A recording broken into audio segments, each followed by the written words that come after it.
इथे ही बिल्डिंग बनत होती ना, हां. तेव्हा तुझा पप्पा, 2 नातू, परत आपल्या बिल्डिंगमधली दुसरी मुलं मुली सगळी इथे खेळायला येत होती. का? येत होती, बनवत होतीत ना. मग झोपाळे बांधले होते. ते झोपाळे घेता घेता तुझ्या पप्पाच्या डोक्याला लागला काय? झोपाळा. तर त्यांनी घरी येऊन नाही सांगितलं. मग ती आपल्या ते नाही का खाली ग्राउंडला पंदेरी आजी, त्यांच्या मुलीने सांगितलं की सागरच्या डोक्याला झोपाळा लागला. मग तुझा पप्पा म्हणतो, कशाला सांगितलंस, आता मला खेळायला सोडणार नाही मम्मा.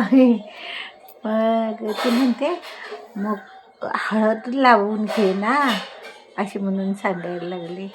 मग मी त्याला म्हटलं, मग खाली जाऊ नका ना, मस्ती करता, बघत नाहीत, कुठे उड्या मारता, काही करता, तर जाऊ नका खाली खेळायला, असं बोलले.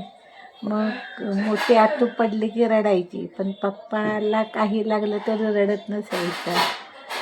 आणि बारकी आतू पण रडत नसायची. तुझा काका तर पडला, तो छोटा होता, 2 वर्षाचा, सायकल चालवत होता, ओव्हर ॲक्टिंग करत होता हिरोगिरी, आणि पडला आणि डोकं याला लागलं, रक्त येत होतं, सगळं रक्त होतंय. तरी मग म्हणतो की ताईने आणि माईने लक्ष नाही दिलं माझ्याकडे, म्हणून मी पडलो, असं म्हणून भांडायला लागला. एवढं त्यांची मस्ती चालायची लहान होती तेव्हा. आणि आजी? तुझी आणि गोलूची मस्ती आता चालणार, होय ना? बोलू तर मोठा झालं की सगळं मागत बसणार आणि तोड फोडणार माझं. नाही, तो गोलू समजून सांगलं की ऐकणार.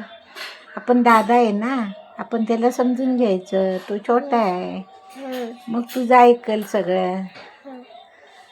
असं तुझ्या नंतर ही बिल्डिंग बनली, आधी मग आमची बिल्डिंग बनलेली, नंतर ही बनत होती. ही ना ॲडव्हर्टाईजला येते ही केकची, एवढं काय येते केकमध्ये? ते हे व्हायला पाहिजे ना, सर्वांपर्यंत पोचलं पाहिजे ना, माझं शॉप आहे म्हणून ते ॲड देतात, म्हणजे सर्वांना कळू दे की आमचं इथे शॉप आहे म्हणून. मग हे त्या बेडरूममध्ये आहे ते. रात्री मी ती पिशवी आणली प्लास्टिकची काळी भरून तिकडे. त्याच्यातून काय आणलं?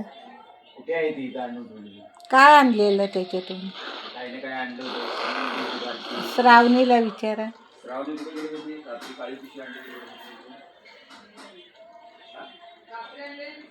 अरे तुला गेम खेळू नको बोलले मम्मा, गेम खेळू नको. तुला काय सांगितलंय मम्माने? ठीक आहे, खा आता मार.